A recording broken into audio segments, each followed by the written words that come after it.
Matthieu 23, pour prendre vos Bibles, est tourné au chapitre 23. Et on va reprendre un petit peu le contexte avant de plonger nos regards dans la parole de Dieu. On enseigne la parole verset par verset. Si le Saint-Esprit nous met à cœur d'enseigner des thèmes, on apportera des thèmes bien sûr. Mais voilà, on croit que la parole de Dieu agit, et aussi sur le long terme, vous savez.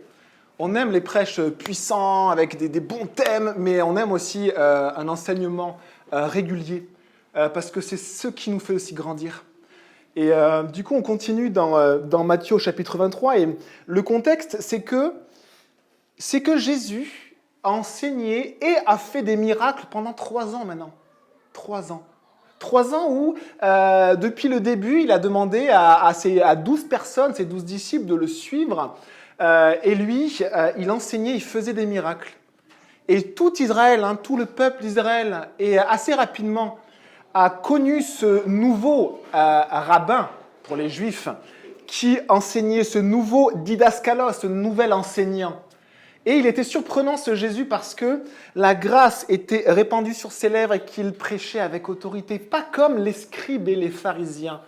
Rapidement, on a vu ces miracles. Et là, ça a étonné tout le monde. Et on savait, de la même manière que l'on savait qu'on avait un gars un peu fou qui baptisait dans le Jourdain, qui s'appelait Jean-Baptiste, de la même manière, on savait qu'il y avait un Jésus qui prêchait et qui faisait des miracles. On le savait. Tout Israël le savait. Pendant 3 ans, il a enseigné et il a fait des miracles. Et les chefs religieux, depuis le début, ne l'ont pas accepté. Jésus répondait à toutes les prophéties que les chefs religieux connaissaient par cœur. Le lieu de naissance, les circonstances de sa naissance, ce qu'il allait faire, comment il est rentré à Jérusalem. Et là, je vous cite quoi ? Je vous cite 4 prophéties, il y en avait des dizaines. Malgré cela, malgré ces miracles, malgré l'autorité qu'il avait, la puissance de Dieu qu'il avait, la grâce qu'il avait, malgré cela, ils se sont opposés à lui, mais dès le début. Et on voit que quand il rentre à Jérusalem, les responsables n'attendent pas pour s'opposer à lui. On n'est pas dans une situation où on a les chefs juifs qui se disent « Tiens, est-ce que c'est vraiment le Messie ?» Parce que quand même, il y a certains éléments qui nous montrent que peut-être c'est le Messie. Non, de suite, ils se sont opposés à lui. Et violemment, et virulemment, et de manière virulente. Et ils se sont opposés à Jésus. Et rapidement, on a vu qu'ils voulaient même le faire taire et même trouver un moyen pour qu'il soit emprisonné, pour le faire arrêter. Donc, on n'est pas dans une situation où les chefs se disent peut-être, non, les chefs sont contre Jésus, et depuis le début, et de manière des fois violente, et des fois agressive, et des fois méchante. Alors, les chefs du peuple, ce ne sont pas simplement les avocats de la ville, ou le maire de la ville, ou les notables de la ville.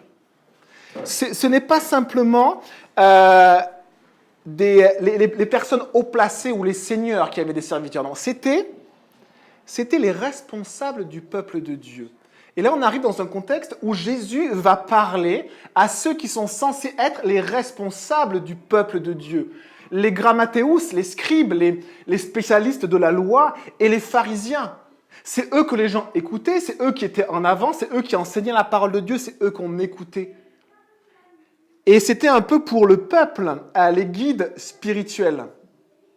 Et Jésus va parler à ces personnes-là, non comme des personnes grandes et influentes, mais comme ceux qui étaient censés être les responsables du peuple de Dieu. Et quand on a la responsabilité du peuple de Dieu, eh bien la responsabilité, c'est de s'occuper du troupeau. Et c'est de le servir. Et c'est de le nourrir. Et dans toute la Bible, vous voyez ça, depuis Moïse. Et on va parler de Moïse aujourd'hui. Mais ces responsables qui étaient censés guider le peuple, s'occuper du troupeau, le servir et le nourrir, ont rejeté définitivement leur Messie. Ils l'ont déjà rejeté. Quand Jésus est dans le temple, ils l'ont déjà rejeté. Alors que va faire Jésus face à cette situation ? Eh bien, il va parler durement aux responsables religieux, à ceux qui étaient censés être les pasteurs du peuple. Et on va voir ce chapitre 23 et on va le lire ensemble et je vous invite à le prendre. On va lire un peu plus que les versets que l'on va étudier pour avoir une impression un peu plus grande du contexte. Matthieu au chapitre 23. Alors Jésus s'adressa à la foule et à ses disciples en disant « Les spécialistes de la loi et les pharisiens se sont faits les interprètes de Moïse. » Littéralement, ils se sont assis sur le siège de Moïse. Ils se sont assis dans la chair de Moïse. Tout ce qu'ils vous disent, faites-le donc et respectez-le. Mais n'agissez pas comme eux, car ils disent et ne font pas. Ils lient des fardeaux pesants et les mettent sur les épaules des hommes, mais ils ne veulent pas les remuer du doigt. Toutes leurs actions, ils les font pour se faire remarquer des hommes. Ainsi, ils portent de grands phylactères et allongent les franges. Et on expliquera ce que c'est que des phylactères et les franges. Ils aiment occuper la meilleure place dans les festins et les sièges d'honneur dans les synagogues. Ils aiment être salués sur les places publiques et être appelés par les hommes, Rabbi, Rabbi. Mais vous, ne vous faites pas appeler Rabbi, car un seul est votre maître, c'est le Christ. Et vous êtes tous frères, dans le sens de vous êtes tous frères et sœurs. N'appelez personne sur la terre votre Père, car un seul est votre Père, c'est celui qui est au ciel. Ne vous faites pas appeler chef ou guide ou directeur, car un seul est votre directeur, c'est le Christ. Le plus grand parmi vous sera votre serviteur. Celui qui s'élève sera abaissé, et celui qui s'abaissera sera élevé. Prions. Seigneur Jésus, merci pour ta parole, merci pour ces textes. Merci Seigneur de nous avoir transmis ce qui vient de toi, cette parole inspirée qui vient du souffle de Dieu. On te demande simplement d'ouvrir nos cœurs et de nous enseigner par ta parole, par ton esprit. Merci mon Dieu. Amen. Et je vais continuer sur 3-4 versets, mais ce sont des versets qu'on n'étudiera pas. Et Jésus continue, et là il s'adresse directement à nouveau aux pharisiens et aux scribes. « Malheur à vous, spécialistes de la loi et pharisiens hypocrites, parce que vous fermez aux hommes l'accès au royaume des cieux. Vous n'y entrez pas vous-même, et vous ne laissez pas entrer ceux qui le voudraient. Malheur à vous, spécialistes de la loi, c'est-à-dire scribes et pharisiens hypocrites, parce que vous dépouillez les veuves de leurs biens, tout en faisant pour l'apparence de longues prières. À cause de cela, vous serez jugés plus sévèrement. »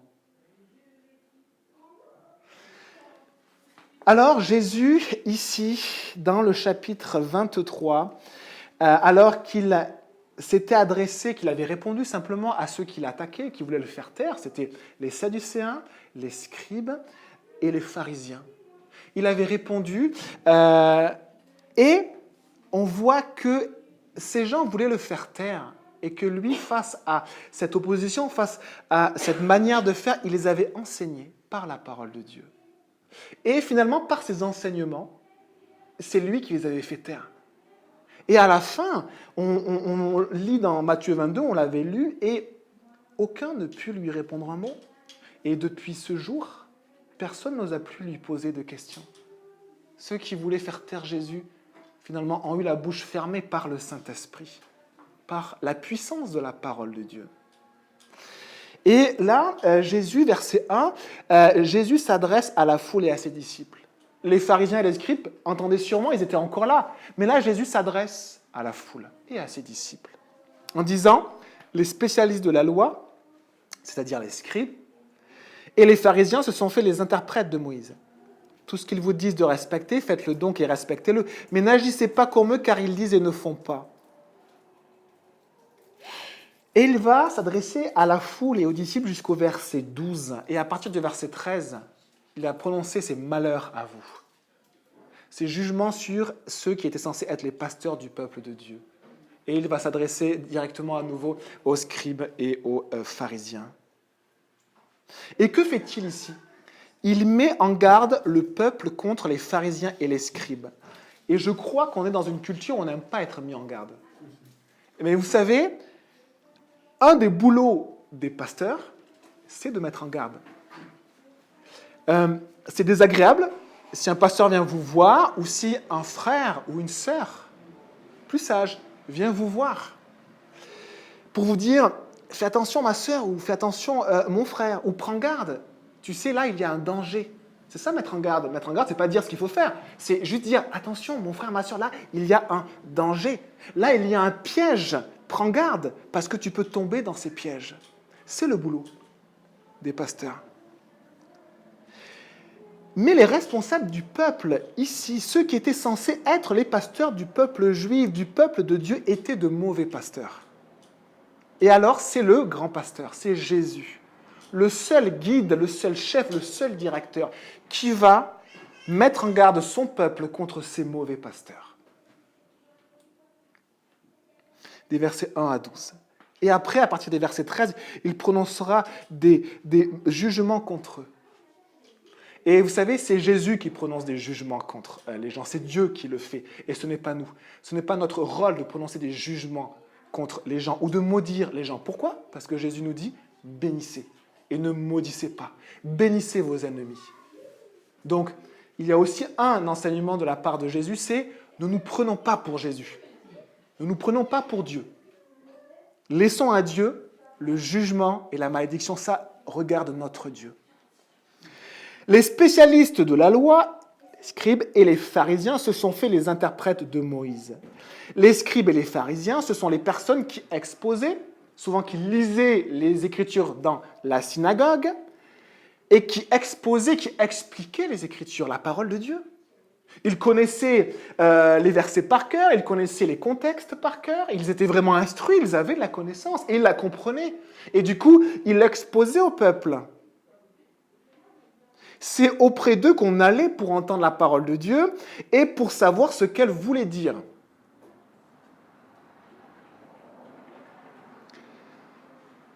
Au temps de Jésus, c'était ces gens-là qu'on allait voir quand on était attiré par Dieu ou par la religion. C'était ces gens-là. Chaque époque a ses responsables religieux ou autres. Et à cette époque-là, quand une personne était vraiment attirée par la religion, par Dieu, elle allait voir les scribes et les pharisiens. Jésus dit, les scribes et les pharisiens se sont fait les interprètes de Moïse. Littéralement, ils se sont assis dans le siège de Moïse. En fait, Moïse, régulièrement, il s'asseyait, le peuple venait à lui. Et la parole nous dit qu'il jugeait le peuple. Il ne jugeait pas dans le sens de prononcer des malédictions. Non, juger, ça veut dire s'occuper d'eux. C'est transmettre la parole de Dieu. C'est mettre en garde. C'est expliquer la parole de Dieu. C'est enseigner. Dans l'Ancien Testament, juger, ça veut aussi dire ceci. Et Moïse, il s'asseyait et le peuple venait à lui pour entendre ce que l'Éternel avait dit et pour comprendre aussi la parole de Dieu. Voilà ce que faisait Moïse. Et savoir comment l'appliquer. Comment je peux vivre conformément à la parole de Dieu. Donc, Moïse, c'était un pasteur. C'était un pasteur du peuple de Dieu, c'était un berger. Et quelle est la responsabilité d'un berger ? De s'occuper du peuple, de le servir et de le nourrir. Et comment un berger peut-il nourrir le peuple de Dieu ? En lui exposant les Écritures, la parole de Dieu, en lui enseignant la parole de Dieu. Et que font les scribes et les pharisiens ? Eh bien, au temps de Jésus, ce sont eux qui le font ça. Ce sont eux qui lisent les Écritures, qui les exposent et qui enseignent. Et donc, littéralement, Jésus dit, vous êtes assis dans le siège de Moïse, vous avez pris la place de Moïse, vous êtes les successeurs de Moïse. Il n'y a pas forcément une notion péjorative, mais c'est un état de fait. C'est une constatation. Qui avait demandé aux scribes et aux pharisiens d'être les pasteurs du peuple ? Un peu le système, ils fonctionnaient comme ça, un peu eux-mêmes, peut-être qu'ils avaient voulu, un peu certaines classes sociales. Ils s'étaient organisés comme ça, mais ce n'était pas forcément Dieu. Il aurait mieux fallu effectivement que ce soit un appel de Dieu. Mais là, Jésus ne les critique pas sur ce point. Il ne leur dit pas, vous n'avez pas reçu d'appel, vous n'êtes pas... Non, il dit, l'état de fait, c'est que vous enseignez la parole de Dieu. Donc, vous avez une responsabilité. Donc, vous avez la responsabilité de pasteur. Vous, vous êtes assis dans le siège de Moïse. Très bien. Et voici ce qu'il dit. Il va dire, tout ce qu'ils vous disent de respecter, faites-le donc et respectez-le. Et ce qui est intéressant, c'est que là, Jésus dit les scribes et les pharisiens. Alors qu'au chapitre précédent, il y avait les sadducéens aussi qui sont venus le voir, qui étaient sûrement autour de lui. Il y avait une catégorie de personnes en plus. Il y avait les sadducéens qui sont venus l'attaquer, il y avait les scribes qui sont venus l'attaquer, et il y a aussi les pharisiens qui sont venus l'attaquer. Et là, Jésus oublie une catégorie. Il ne dit pas les sadducéens, les scribes et les pharisiens, il dit juste les scribes et les pharisiens. Et je pense qu'il y a une raison à cela. Je pense qu'il y a une raison parce que les sadducéens, Jésus ne les considère pas comme les pasteurs du peuple de Dieu. Pour une raison qui est très simple. C'est que les sadducéens avaient pris du recul sur les textes et ne les considéraient plus comme étant vraiment la parole de Dieu. Ils considéraient qu'il y avait une inspiration de Dieu, mais que ce n'était pas la parole de Dieu, les mots qui sortent de la bouche de Dieu. Et ils avaient en plus sélectionné les livres qui, pour eux, avaient une inspiration. Donc, en clair, ils avaient dit, ceci c'est bon, on le garde, ceci c'est pas bon, on le garde. Mais ceci, il faut le comprendre comme ceci, et ceci, il faut vraiment prendre du recul. C'est un peu, si vous voulez, les véganes de la parole de Dieu. C'est des gens qui disaient ce qui est bon et ce qui n'est pas bon. Alors que tout est bon, comme avec la nourriture. Dieu nous dit tout est bon, tu peux manger de tout. Mais il y a des gens qui se lèvent et qui disent non, ça c'est pas bon et ça c'est bon. Vous faites ce que vous voulez, il n'y a pas de prescription ou de loi à ce sujet. Mais ils étaient un peu comme ça, les véganes de la parole de Dieu, ils avaient décrété ce qui était bon, ce qui n'était pas bon, et ils avaient développé tout un argumentaire, tout un raisonnement sur comment approcher les textes.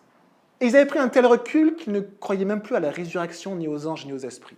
Et pour faire ça, il faut prendre un sacré recul sur les textes. Parce que la Bible en parle. Et Jésus va les enseigner à ce sujet. Et du coup, ce qui est intéressant, c'est que quand Jésus fait des reproches aux pasteurs de son peuple, il met les sadducéens de côté. Pourquoi ? Parce que les sadducéens ne considèrent pas la Bible comme étant la parole de Dieu. Et si une personne ne considère pas la Bible comme étant la parole de Dieu, ça ne peut pas être un pasteur du peuple de Dieu. Ça ne peut pas. Il peut avoir le titre, on peut venir à lui pour l'écouter, mais ce n'est pas un pasteur. Jésus n'en parle même pas. Il n'en parle même pas. Les scribes et les pharisiens, eux, considéraient vraiment la Bible comme étant la parole de Dieu. Voilà ce que Jésus nous dit. L'homme ne vivra pas de pain seulement, mais de toute parole, réma, de toute parole qui sort de la bouche de Dieu. Et quand il dit ça, Jésus est constamment en train de citer la parole écrite. Jésus considérait toute la parole, toute la Bible comme étant la parole de Dieu. Et regardez ce que Paul dit à Timothée, 2 Timothée 3,16. Toute écriture graphée, tout ce qui est écrit ici, est inspiré de Dieu. Les amis, le mot inspiré, il veut littéralement dire ce qui vient directement du souffle de Dieu.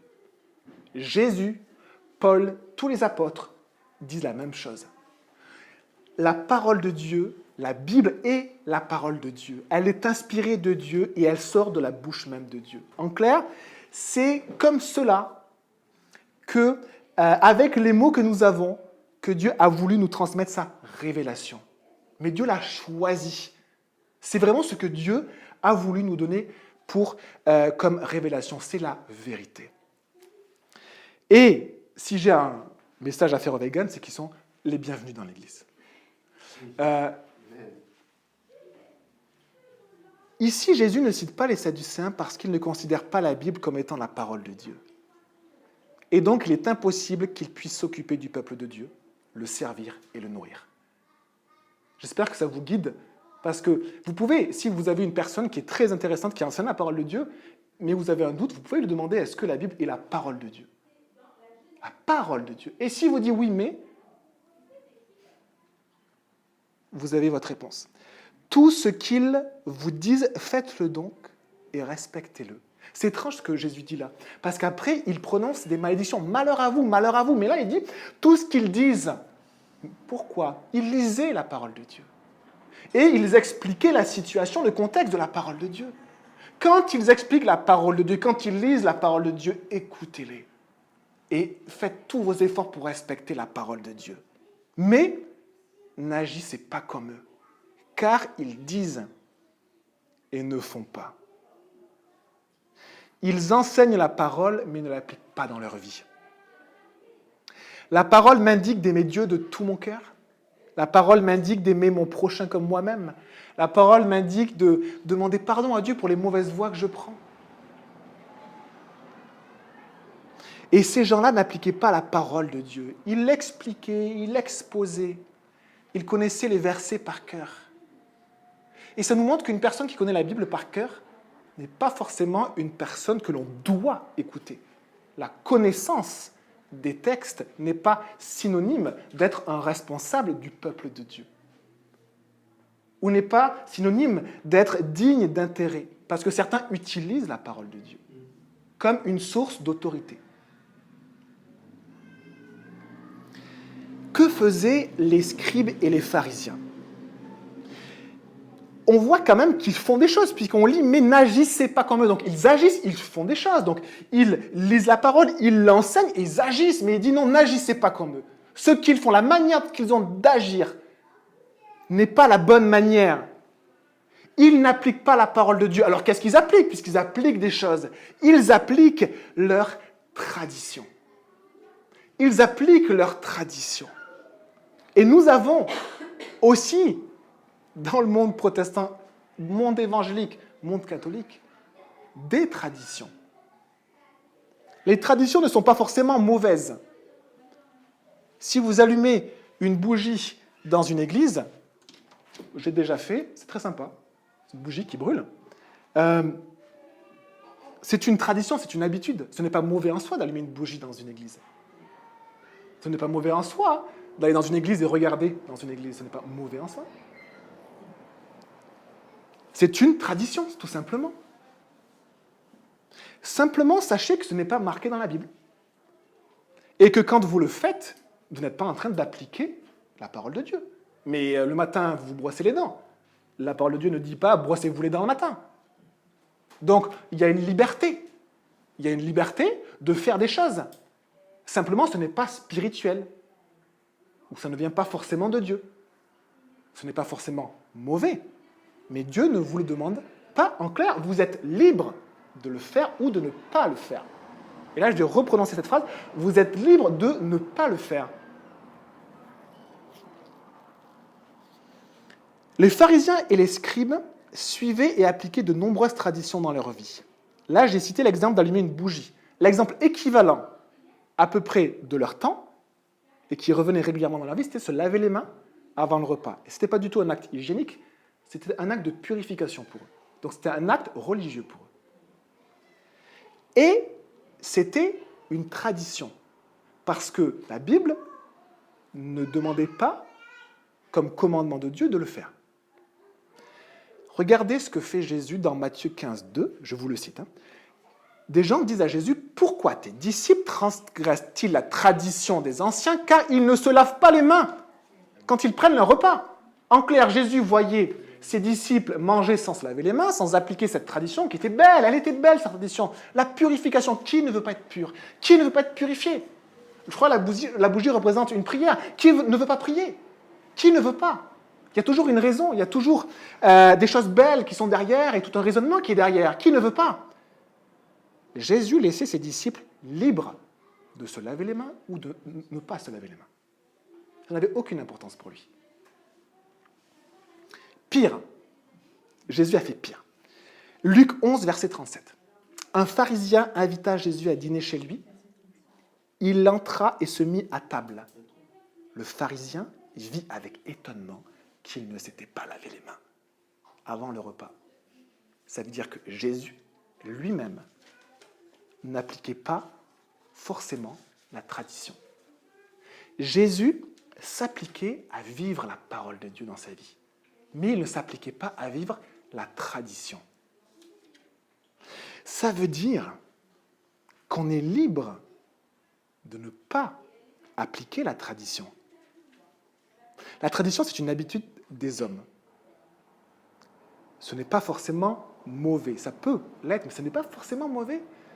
Et oui, c'est souvent, la tradition, on le fait parce que c'est beau, parce qu'il y a toujours un truc. Il y a un truc soit qu'on a lié avec le spirituel, avec un verset, soit avec l'émotionnel. On a un raisonnement, il y a toujours quelque chose. On lit quelque chose que l'on fait à plein de choses, et des fois, c'est tellement énorme ce que l'on lit qu'il faut des années pour comprendre la signification d'une tradition. Et quand on l'a comprise, on a l'impression de uploader, vous savez. Ah, waouh, ouais, j'ai compris.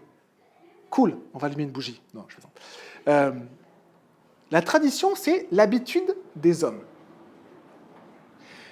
Faites ce que vous voulez, mais sachez que vous êtes libre de l'appliquer ou non, comme les disciples de Jésus. Et si je vous dis que vous êtes libre de ne pas le faire, peut-être avez-vous des rituels dans votre vie. Et peut-être on vous enseigne des rituels. Et si je vous dis que vous êtes libre de ne pas le faire, si vous êtes tout à fait à l'aise avec ça, ça veut dire que c'est une simple tradition, c'est une simple habitude. Mais si dans votre cœur, il y a « Ah, oui, mais !» c'est important quand même. Oui, mais quelqu'un l'a dit, puis son enseignement, je n'ai pas tout compris, mais il était vraiment bien. Oui, mais si je ne le fais pas, je me sens un peu mal. Et c'est là où la tradition n'a plus sa place. C'est là où la tradition devient mauvaise. Et le problème avec les pharisiens et les scribes, c'est que tout était devenu tradition. Et le pire, c'était que c'était lié avec des versets de la Bible, avec de la spiritualité. Mais Dieu ne le demandait pas. Que fait Jésus ? Il est libre de ne pas le faire. Les scribes, c'était vraiment les sportifs de haut niveau de la tradition. Ils s'étaient concentrés avec zèle sur toute leur tradition. Et ils en avaient des dizaines, et même des centaines. Ils les appliquaient et enseignaient de les appliquer. Ils disaient qu'en les appliquant scrupuleusement, on faisait la volonté de Dieu. Et voilà tout le problème. En les appliquant scrupuleusement, on faisait la volonté de Dieu. Et là, Jésus, par ses actes et par ses enseignements, dit simplement ceci, c'est faux. C'est juste faux. C'est juste faux. Jésus dit, ils disent et ne font pas. Il est en train de dire, alors que ces gens étaient tellement intéressants, on avait l'impression que tout était spirituel, qu'ils avaient compris tellement de choses. Jésus dit, ils disent et ne font pas. Ils ne font pas ce que Dieu demande. Mais ils appliquent des choses, et ce qu'ils appliquent, c'est leur tradition. Et quand on se concentre sur nos vies, sur les traditions, sur la tradition, on met la parole de Dieu de côté. Tout ce qu'ils vous disent, faites-le donc et respectez-le, mais n'agissez pas comme eux, car ils disent et ne font pas. Et on va lire le verset 4 de Matthieu 23. Et avant de lire le verset 4, il faut simplement réaliser que les scribes et les pharisiens étaient vraiment d'un niveau extrêmement élevé, mais vraiment réellement. Ce qu'ils faisaient était juste hallucinant. Si on pouvait juste être en télépathie, être projeté il y a 2000 ans, au temps des pharisiens et des scribes, vraiment, ça serait presque incroyable, fascinant de voir toutes les quantités de choses qu'ils faisaient, au niveau vestimentaire, au niveau de la gestuelle, au niveau des rituels, au niveau des paroles prononcées, au niveau de la prière, au niveau des offrandes, au niveau des fêtes, au niveau. C'était incroyable, une quantité incroyable de traditions. Et ils mettaient tout leur zèle et leur énergie à l'appliquer du mieux qu'ils pouvaient. Si allumer une bougie, c'est le niveau 1, eux, ils étaient le niveau 68. Ils avaient battu le boss, ils étaient tout en haut. Ils étaient vraiment devenus les champions de la tradition. Mais vraiment, c'était vraiment les religieux les plus accomplis. C'était incroyable, c'était même beau de les voir. C'est vraiment beau, en fait. Waouh! Quel religieux! Waouh! Verset 4. Jésus dit, « Il lie des fardeaux pesants et les mettent sur les épaules des hommes. » Jésus dit, voilà en réalité ce qu'ils font. Il continue en disant, « Mais ils ne veulent pas les remuer du doigt. » Quelqu'un qui avait fait un voyage en Israël raconte son expérience et il voit à un moment donné un immense fardeau de bois se déplacer tout seul. Un immense, mais vraiment immense, plus grand qu'une personne. Se déplacer tout seul. Il regarde bien, puis il voit deux petites pattes dessous. Et cet homme avait un fardeau tellement grand qu'on ne le voyait même plus. On voyait un immense fardeau. Et cet homme était écrasé, ou cette femme, par le fardeau qui était fait d'une branche, puis d'une autre, puis d'une autre, puis d'une autre, puis d'une autre, puis d'une autre, puis d'une autre, puis d'une autre, puis d'une autre. Et c'était ça les enseignements qu'on recevait des scribes et des pharisiens. Puis encore, et puis ceci, et puis cela, et puis cela, et puis cela. Les pharisiens vous indiquaient comment atteindre le niveau 2. Niveau 1, allumer une bougie, se laver les mains. Niveau 2, écoute, très bien, fais ceci et fais cela. Et puis fais ceci et fais cela, et puis fais ceci. Et c'était vraiment compliqué. Alors les gens s'appliquaient à le faire, puis ils pouvaient revenir voir les scribes et les pharisiens et se dire, très bien, maintenant tu passes au niveau 2. Et on va maintenant passer au niveau 3. Moi je suis au niveau 204.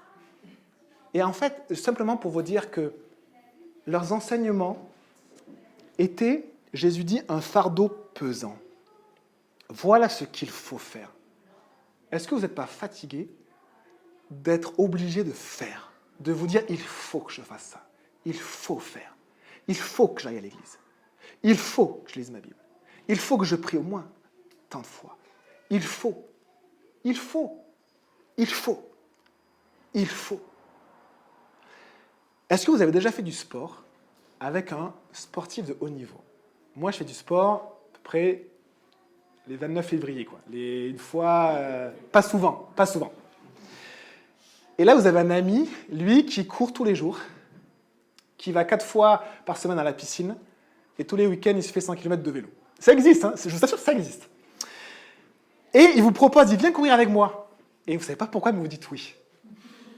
Et dans votre tête, vous dites, bon allez, 20 minutes, c'est pas mal déjà, je vais courir 20 minutes. Mais lui, pour lui, une petite course, c'est 55 minutes.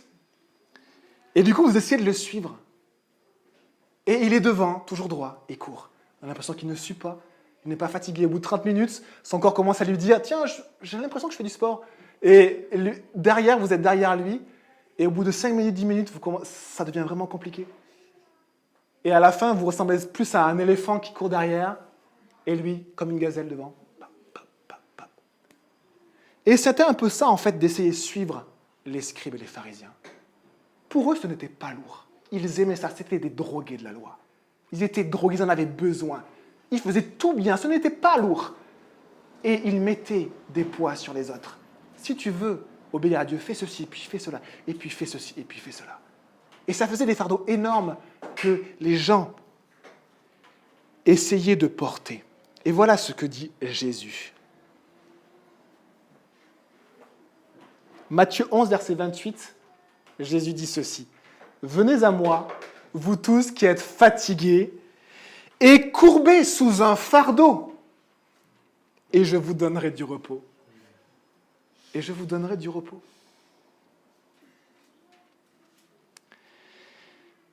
Verset 5 de Matthieu 23. « Toutes leurs actions, ils les font pour se faire remarquer des hommes. Ainsi, ils portent de grands phylactères et allongent les franges de leurs vêtements. » Les phylactères et les franges faisaient partie des traditions qu'ils avaient. Et Jésus ne blâme pas ici leurs traditions. Il ne les blâme pas. Il ne dit pas le problème, c'est que vous avez des traditions, des phylactères et des franges. Il dit le problème, c'est que vous les élargissez pour qu'elles se voient. La volonté de montrer et la volonté d'être grand. Et malheureusement, quand on essaie d'appliquer des choses dans nos vies, il y a caché cette volonté-là. Et Jésus me le dit. Jésus révèle à chaque fois les cœurs et dit, mais dans la volonté de faire et de faire et de faire bien, il y a la volonté de montrer et d'être grand. Et souvent, vous savez, Jésus parle du secret. Si vous voulez donner à Dieu, c'est dans le secret. C'est entre vous et Dieu. Si vous voulez donner de la bouffe à l'église, c'est dans le secret, c'est entre vous et Dieu. Vous le faites parce que vous avez à cœur de le faire pour Dieu, et c'est tout. Si vous avez envie de servir, c'est entre vous et Dieu. Alors les phylactères, c'était des bandes de cuir sur lesquelles étaient inscrits des versets de la Bible. Ces bandes étaient enroulées, étaient mises sur des petites lanières de cuir et c'est les lacer autour du front pour que ce morceau, ce phylactère, ce morceau soit entre leurs yeux au niveau du front ou au niveau de leurs poignets. Et c'était une manière pour eux littérale d'appliquer un verset du Deutéronome qui disait « Tu liras ma parole entre ton front ou entre tes yeux sur ton front et tu liras ma parole sur tes mains. » Mais il y a marqué dans le texte « comme ». Mais eux l'appliquaient littéralement. Et ce qui est intéressant, c'est que Jésus ne les blâme pas pour ça. Simplement, s'ils font que ça, ils n'ont pas compris le verset. Puisque la tête, c'est l'endroit des pensées. Que la parole de Dieu soit présente. La main, c'est l'outil avec lequel on fait et on vit, que la parole de Dieu soit dans vos mains. Eux l'avaient fait littéralement, ce qui n'était pas un problème en soi. Et on avait aussi les franges. Et les franges, ce qui était aussi intéressant, c'était une tradition que Dieu lui-même demandait. Cette tradition, c'était dans Nombre 15, verset 38. Et on peut le lire, Nombre 15, verset 38.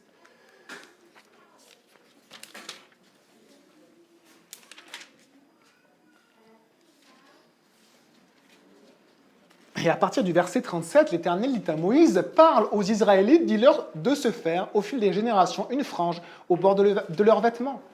Et en fait, au bord, c'est au coin de leurs vêtements. Et de mettre un cordon bleu sur cette frange qui borde leurs vêtements. Et quand vous aurez cette frange, vous la regarderez, vous vous souviendrez de tous les commandements de l'Éternel et les mettrez en pratique.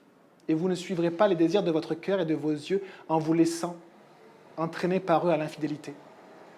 C'est intéressant parce que ça fait partie des prescriptions de l'Ancien Testament qu'on n'a plus à appliquer. Mais dans le Nouveau Testament, Jésus nous a donné aussi une tradition. Tradition, quelque chose de physique à faire. La scène, c'est une tradition que Dieu nous demande. Et pourquoi il nous demande de le faire? C'est pour nous rappeler ce que Jésus a fait pour nous. Il est mort pour moi. Il est ressuscité pour moi. Et là, ce que Dieu demandait à son peuple, c'est simplement d'avoir des franges, c'est-à-dire une sorte de petite tresse de tissu. Là, il y avait une couleur spéciale. Au coin de leurs vêtements. Au coin, ils avaient des petites tresses, peut-être avec des fois des pompons. Et c'était juste une manière, quand on le voyait, juste pour dire, ouais, la parole de Dieu. Et se rappeler de ce que Dieu avait dit. Et quand on marchait, quand on faisait, peut-être quand on était en train de faire quelque chose de mauvais, on pouvait se dire, ah, est-ce que Dieu le dit? Est-ce que Dieu le demande? C'était une manière de se rappeler. Et c'était une tradition que Dieu avait demandée. Une prescription de l'Ancien Testament. Et ici, Jésus ne reproche pas à ces gens les phylactères et les franges. Il leur reproche d'élargir leurs phylactères et d'allonger les franges. Pour qu'ils se voient. Pour qu'ils se voient. Pour que les gens voient leur piété. Et qu'ils sont tellement religieux.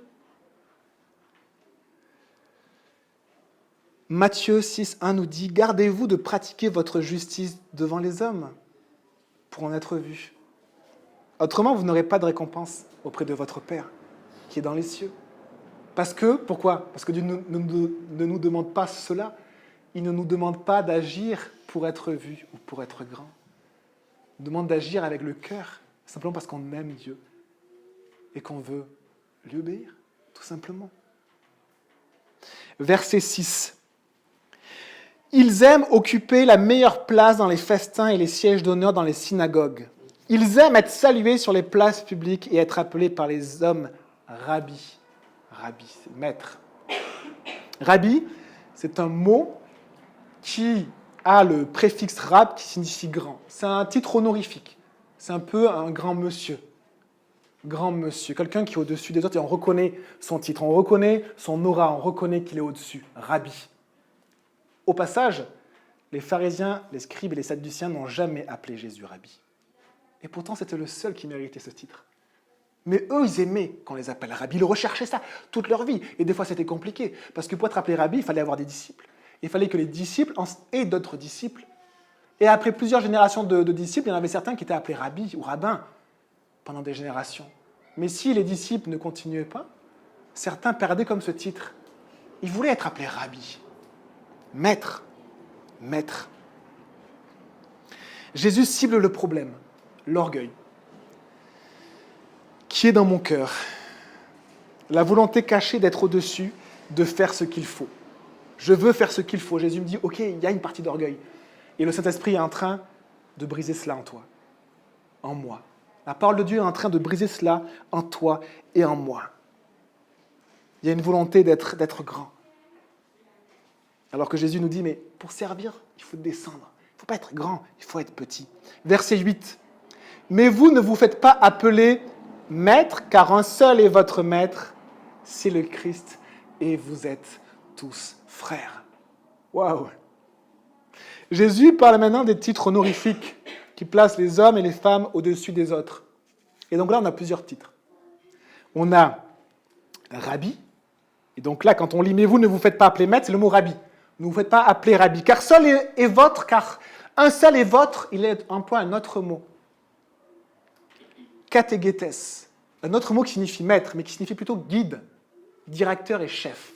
Et dans les versets suivants, c'est ce mot-là, quand il est parlé, Jésus est votre chef, katégétes, votre directeur, votre guide spirituel. Et donc, on relit le verset, ne vous faites pas appeler Rabbi, car un seul est votre directeur, votre guide, votre chef. C'est le Christ et vous êtes tous frères. Et les amis, je suis content de prêcher ces passages. Dans l'Église, il n'y a pas de niveau spirituel, comme voudraient le faire croire certains, et même certains enseignants, certains guides spirituels. Il n'y a pas de niveau spirituel. Les pharisiens et les scribes mettaient des niveaux d'application de la loi. Il n'y a pas de niveau spirituel, mais il y a simplement une croissance spirituelle. Et c'est tellement différent. C'est tellement différent. Est-ce que moi, je suis supérieur à Manoah? Non. Non. C'est mon fils, je suis son père. Je suis à un stade de croissance différent, c'est tout. Manoah peut me dire quelque chose que je ne sais pas. Manoah peut avoir raison et moi avoir tort. Même si c'est un enfant et je suis un adulte. Et donc on a des responsabilités différentes. Il n'y a pas de niveau spirituel dans l'Église, il y a simplement une croissance. Et ceux qui veulent vous faire croire qu'il y a des niveaux, qu'on passe à un stade au-dessus, c'est faux. C'est faux. Jésus nous dit, considère ton frère et ta sœur comme supérieurs à toi-même. Les enfants ou les grands, comme supérieurs à toi-même. Et Dieu ne nous dit pas ceci pour qu'on se force à dire « Ah, mon frère est pénible, il est supérieur à moi, il est supérieur à moi. » Vous savez, la pensée positive qu'on se répète. « Il est supérieur à moi, il est supérieur à moi. » Non. S'il nous le dit, c'est que c'est vrai. C'est vrai. Mon frère et ma sœur, tu es supérieur à moi. Et c'est vrai. Parce que tu fais des choses que je suis incapable de faire. Parce que tu as des dons que je n'ai pas. Parce que tu as compris des choses avec Dieu que je n'ai pas compris. Parce que tu as une relation avec Dieu que je n'ai pas. Mon frère, ma sœur, tu es supérieur à moi. Waouh! Et vous êtes tous frères. Un seul est supérieur.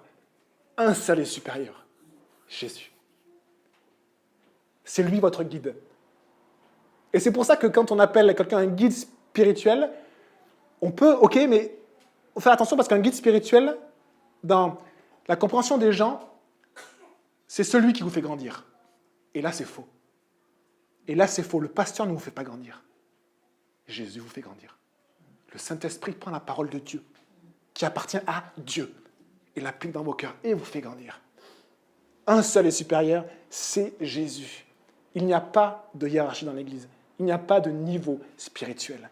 Simplement, Dieu propose la même chose à tous, c'est de grandir. De grandir. Dieu nous prend tel qu'on est et nous fait avancer. Waouh! Merci, Jésus, merci.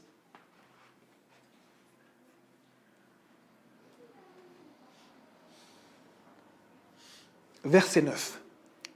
N'appelez personne sur la terre votre Père, car un seul est votre Père, c'est celui qui est au ciel. Ici, Jésus parle bien des titres honorifiques, vous avez vu le contexte, il parle des titres honorifiques. Il ne parle pas des liens de filiation. Une manière très simple de s'en assurer, si on se dit peut-être qu'il ne faut plus que je dise papa à mon père ou mon père à mon père, c'est que dans la Bible, constamment, les enfants appellent leur père mon père, constamment. Et Dieu ne leur fait jamais le reproche parce que c'est le cas. Isaac dit à Abraham, mon père, papa, voici le bois pour l'Holocauste, mais où est l'agneau? Mon père.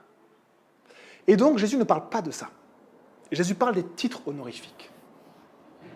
Et Jésus est en train de dire que dans le peuple de Dieu, on a envie d'utiliser ce titre-là pour des gens. Mon Père.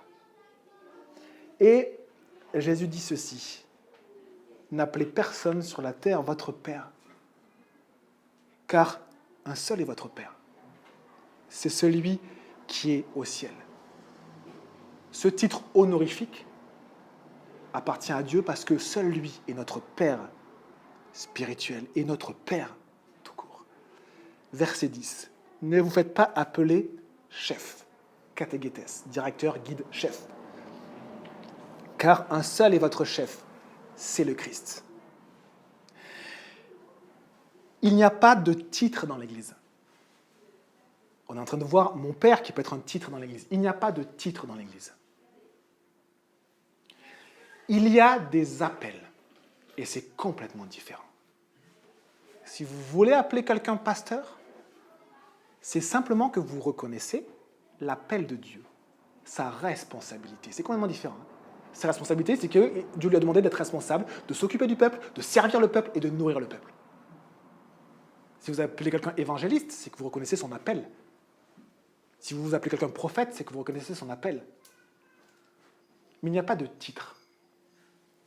Et si ce mot pasteur met la personne un peu au-dessus, ou si pour vous c'est qu'elle a un peu mieux compris, ou qu'elle est un peu au-dessus, ne le faites pas. S'il vous plaît, ne le faites pas. Ne vous faites pas appeler chef, car un seul est votre chef, c'est le Christ. Il n'y a pas de hiérarchie, il n'y a pas de titre, il n'y a que des appels qui sont réels. Dieu appelle, le Saint-Esprit appelle.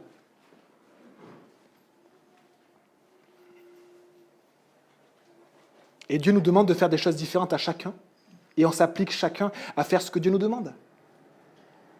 Et on recherche à faire cela dans la simple et vraie humilité, on l'essaie, et surtout par le Saint-Esprit, par la puissance du Saint-Esprit. Ça ne rend personne supérieur. Ça ne rend personne supérieur. Verset 11.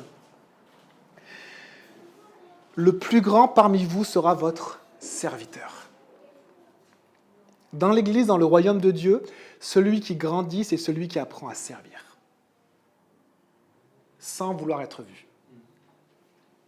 Celui qui est brisé, qui est humble, et qui veut juste servir, c'est celui qui grandit. Et les amis, c'est un privilège de servir.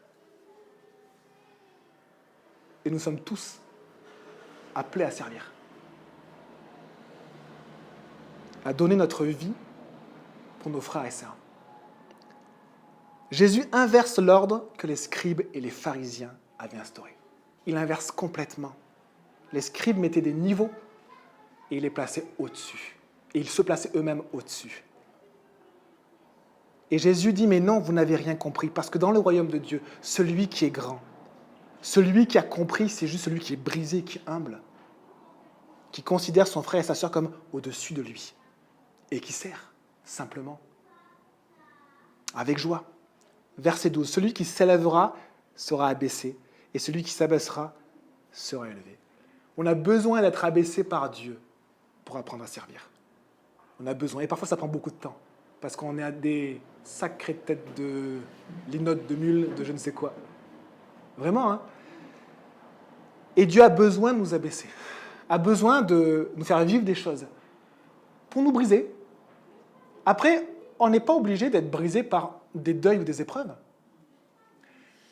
On peut aussi juste accepter qu'on ne mérite rien et demander à Dieu de l'aide. Aide-moi, Jésus, pardonne-moi pour mon orgueil, parce que j'ai de l'orgueil. Et j'ai de l'orgueil. Pardonne-moi, aide-moi, apprends-moi à servir. Celui qui s'élèvera sera abaissé et celui qui s'abaissera sera élevé. Si vous réalisez votre indignité, si vous réalisez que vous ne méritez rien et que vous aimez juste Dieu de tout votre cœur, Dieu va vous élever. Merci Seigneur, on va prier.